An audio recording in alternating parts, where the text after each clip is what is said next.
Forza Motorsport is officially here. It's released for absolutely everything, so I think it's time for me to put my thoughts together for my initial thoughts of Forza Motorsport, considering I've been having an absolute blast in early access when it comes to my first 30 hours. So, what exactly did I think about the new Forza Motorsport? Just bear in mind, I regularly delve into both Enter the Spectrum, arcade racer, like I said, of course, and the arcade racers as well, like Need for Speed and The Crew. So, I wanted to start off with an overall summary. So, this is what I prepared earlier. Forza Motorsport is a well-rounded simcade for Xbox and PC players, and is exactly what I was looking for and what I was expecting in the next installation of the series. The AI is improved to a certain extent with a new progression system that may be a fresh idea, but needs tweaking as time goes on. Both single player and multiplayer have enough to do to get players started, but Turn 10 will really need to honour their promise of added content as time goes on, as some players may not find it enough. The controller feels fantastic and wheel sport is better than ever, but in order to get the most out of it, you need to fine tune it yourself. There are plenty of cars to choose from, but it seems to have a lack of actual race cars to drive. The track list is small but manageable for now, but the right amount for new players to the franchise. Physics, on the other hand, have improved greatly, but the hardcore sim fans won't find it on the level of Assetto Corsa. As for graphics, the visuals look fantastic and is what I expected from a game coming out from this generation, but seems inconsistent at times. As for performance, I can't comment on the Xbox version, but the PC version needs some serious work for optimization. As someone that has a 3080, an i9 and 32GB of RAM, I would expect more frames, but the general consensus is it's a solid track racer that casual gamers will love, but the more hardcore sim fans may be left disappointed. That's not to say that you might enjoy it. Now, I wanted to clear up what I expected, because that's like the first thing I said was it was exactly what I expected and what I was looking for. And what I was looking for was something that I would be comfortable with a gamepad and a wheel at the same time. Those people that have wheels, I'm sure you'll understand, sometimes we just can't be bothered setting up our wheel, and I would just want to jump in to some track racing and just enjoy myself. And I can actually say, yes, I've had an absolute blast. I can't put the game down. It's been a really enjoyable experience, but that's not to say it has its flaws, because it does. But overall, it's a really great game that I'm really enjoying, and out of all the games that have come out this year, yeah, it's definitely taken my interest over everything else. So let me just go through the more specifics. So let's talk about progression first. I like it. I like the idea of it, but it has weaknesses. And I'm not really bothered by the new system. I'm not annoyed by it. I know it's split the community a lot, but from my experience, I've not focused on leveling up my car. I've just been driving, and it's just been leveling up. I've leveled up to the level 50, which is the max level. One car, which is the starter car, the Ford Mustang, or one of the starter cars that you can choose. It doesn't bother me whatsoever, but there are some flaws. One of the glaring weaknesses to the system is that the whole point of the Builders Cup is to build your own car, and even for the open series and multiplayer and that sort of thing, the whole point is to build your car with the car parts that you want, but the game decides what to unlock first, which kind of contradicts itself. But what I would like to see instead, as an almost quicker option, a quicker fix for this, is have the player select whether the game decides for them or for me to decide, and this can be something that you could toggle in the options later on if you want to change. So this would do what Forza has always wanted to do, that accessibility, that approach for new players, the more casual players. So the game will choose for you if you want to. But if you're someone like me, where I know what I want to upgrade first, which by the way is tires, I want all the grip, but it's locked at level 11. I have to grind my car all the way to level 11 to unlock tire compounds. I don't like that. I want to be able to choose. Let me choose what I want to upgrade first. The second weakness is if you buy the same car, the same make and model, you have to do all the leveling all over again. It doesn't make sense. Don't know why they've done that. The one thing I do like, it is attached to the leveling system, but there is a manufacturing discount. So I have as I said earlier, I have the Ford Mustang level 50, and I have a slight discount. I think it's a 10% discount on all Ford cars now, and you can do that for up to 5 cars in the Ford category, or whatever manufacturer. But for me, I have a 1 out of 5 when I look at cars in the dealership. But here's the question. Do I think it's grindy? I don't think so. No. As I said at the start of discussing this segment of the video, no. From my experience, I feel that it can be long-term, maybe it needs to be tuned down. But for me, because I've been focusing on racing and because I've been enjoying just racing, I've been going into Rivals, I've been going a little bit multiplayer, I've been going into single player and the Builders Cup. I've just been enjoying myself driving. And if you're that sort of player, then you won't be affected. But if you're someone that likes upgraded from the get-go, yeah, I can kind of see where you might find it grinding. But let's talk about Gamepad and wheel next. What do I think about Gamepad? I really like the Gamepad. Gamepad just tells you all the information you need to know. You get to feel the curbs properly, the road properly, what the car's doing. It handles exceptionally well and is probably the best feeling Gamepad that there ever is. It definitely, you can tell the game has been made for a Gamepad in mind. Now, as for a wheel, when you get the settings right, it feels fantastic, but out of the box, it's really rubbish. It's terrible.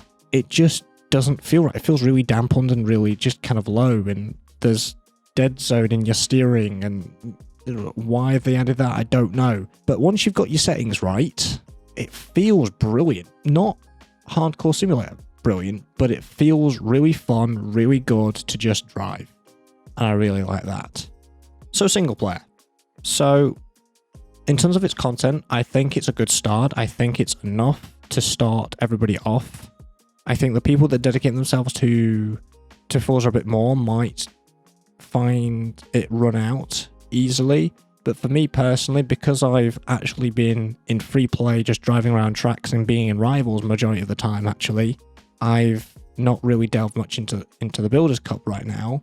And maybe one or two tours in now. And I think it's going to be enough for somebody like me that has a go at everything. But if you're a dedicated single player person, then you might run out. But this is where Turn 10 come in, where they've said, and I'm hoping they continue to do this over the next few years and just add content as they add cars and add tracks and all that kind of monthly content that they've been talking about. So as long as we have that, I think single player people, you will really enjoy it. But there is a weakness that I don't like, and that is the fact that you have to go through every tour in order, and if you don't like a car class, you can't just skip it. This is where the Crew Motorfest that came out last month actually ups it, because in the Crew Motorfest, it works very similarly. You've got playlists, but instead of tours. But you get to choose what ones you want. It doesn't say you have to do this one, then this one. It does have an unlocking system in the sense that you need a required car to play it, but that's about it. It's got that really big freedom, and I don't like that. I want to be able to pick the tours that I want to race through, not the ones that I have to race through. What I do like is once you've done some of these tours, you get reward cars at the end of it. So you've kind of got to work for a car, but at least it's not throwing you cars left, right, center like Horizon, for example. I like the fact that they're trying to go away from this car collection game, and I really, really like that. The last thing I want to talk about in single player is the risk versus reward. It serves its place in Forza, but it makes me think that single player and multiplayer don't have a consistency, because in single player you've got the risk versus reward, but in multiplayer you have to qualify. If they've got qualifying mechanic, why not move it to single player? Or give us the option, risk versus reward, or you want to qualify.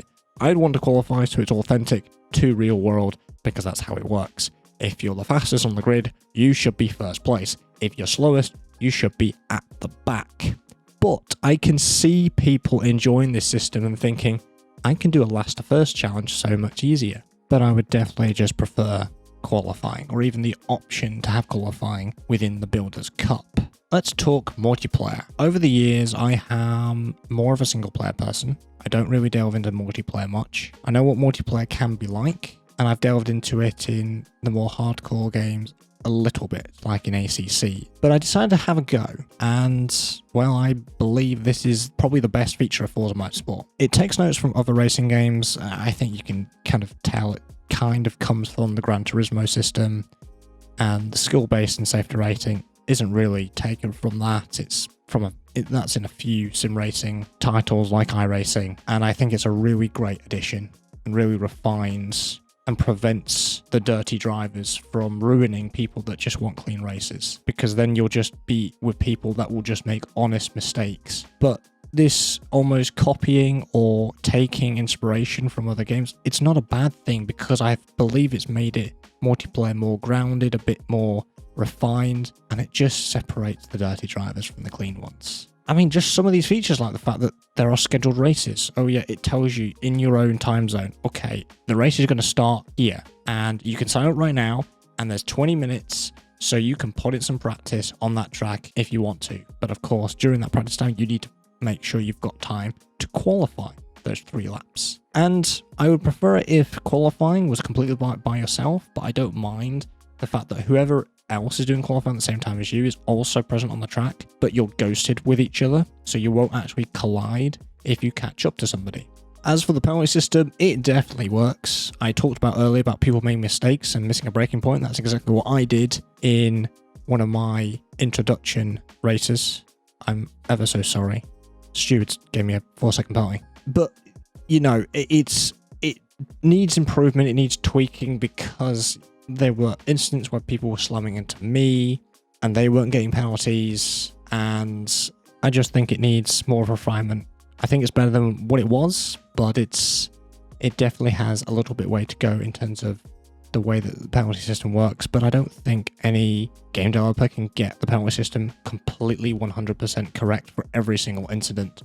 There will be times where the penalty system will fail. I also like the fact that there's a huge variety in the different races, the different tracks, whether you want to build your own car for open, or you want spec racing where everybody drives the same car. And the fact that the strategy is more part of Forza Motorsport now, because you've got your fuel and tyre strategy. And I think that's a really good plus, because it puts some thought in what compound you need to do, how much fuel you need to have, and actually determine a strategy based on the length. Shall we talk about the cars? There's a lot of cars. I like the cars. There's a huge variety. I do like them.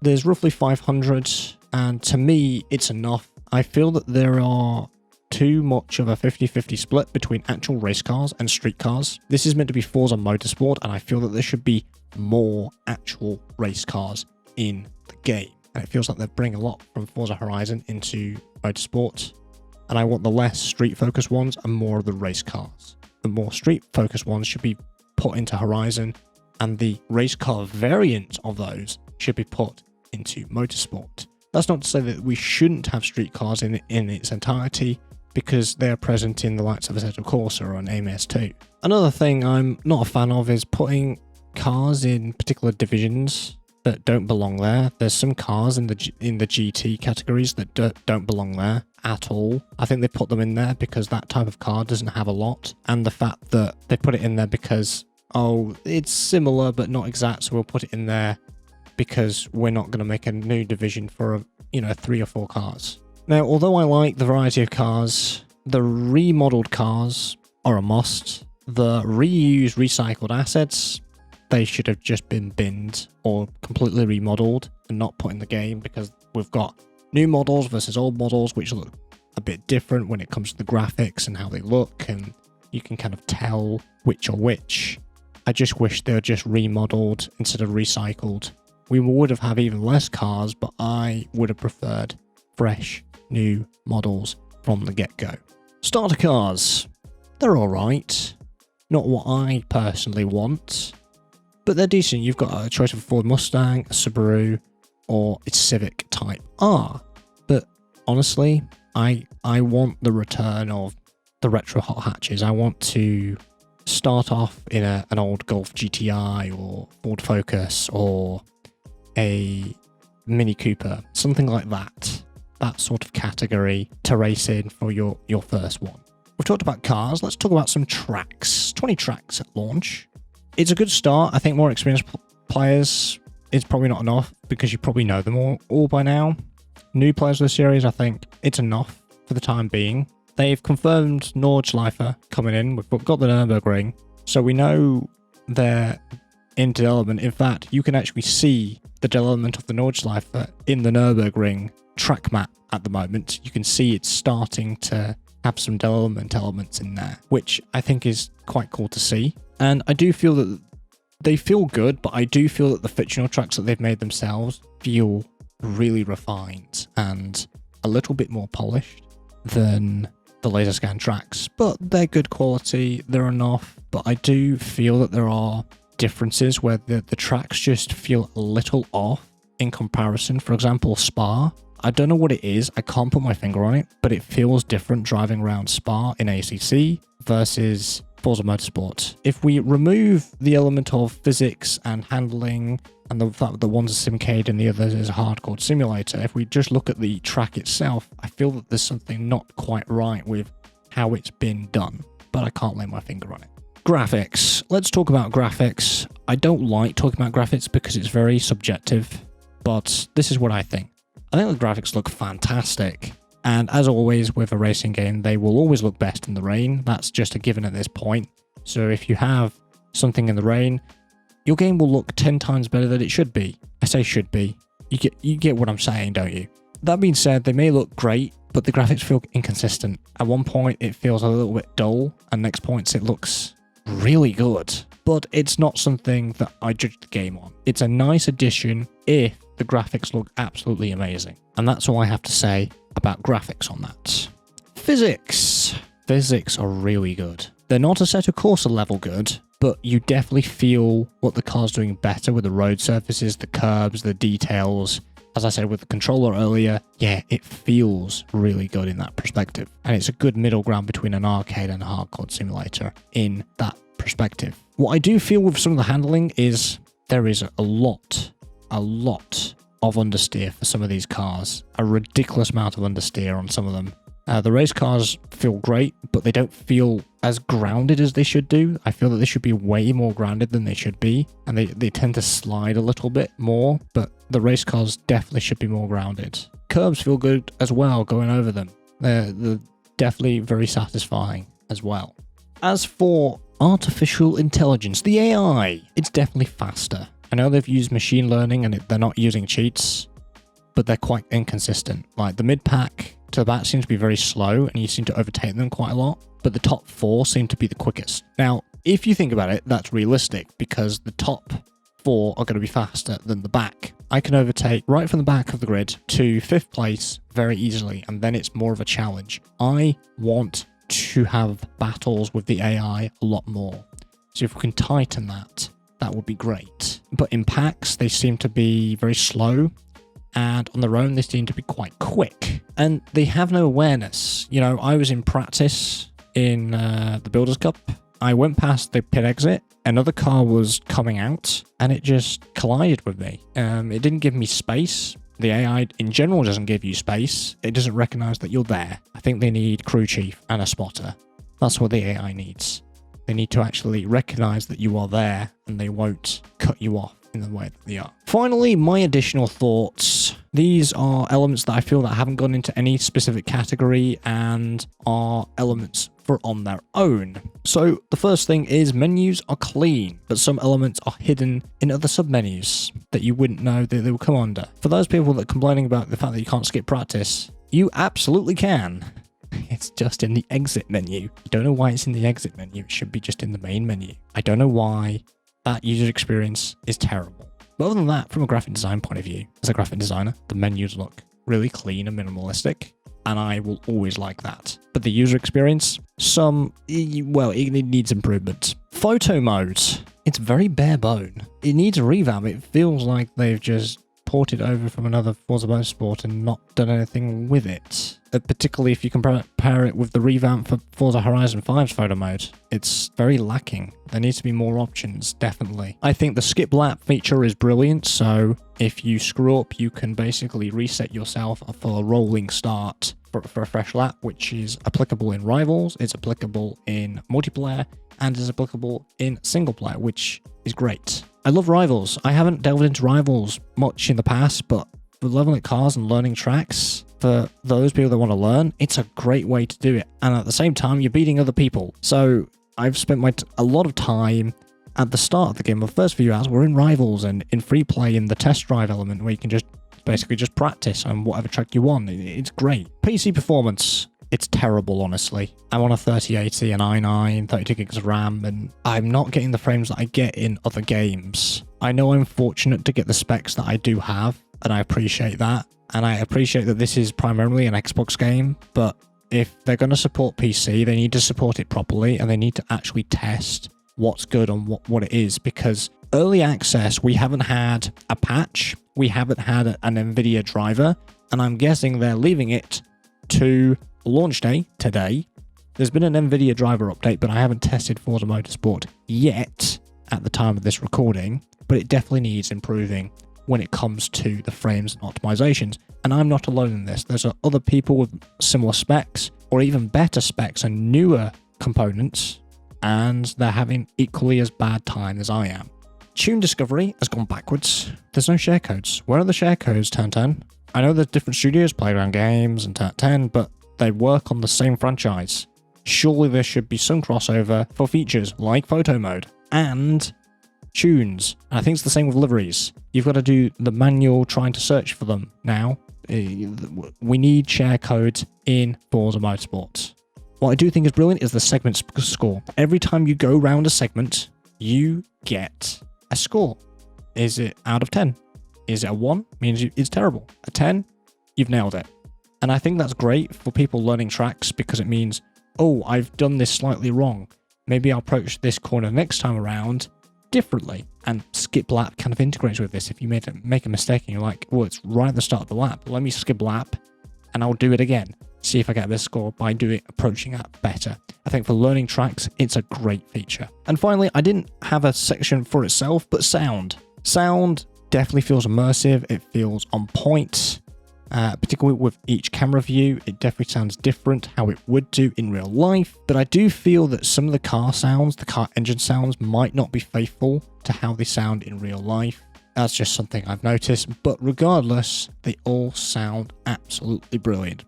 And game developers in general, please, the introduction videos that you get that reveal your logo as your final game, please turn down the volume. My ears, please save my ears.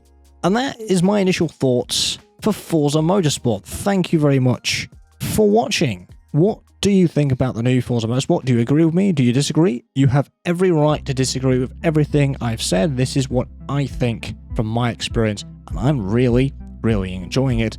And I will be doing some more Forza Motorsport content on the channel. So if you like to see more videos like this one or more, please consider subscribing. And I will see you guys in the next one. Take care.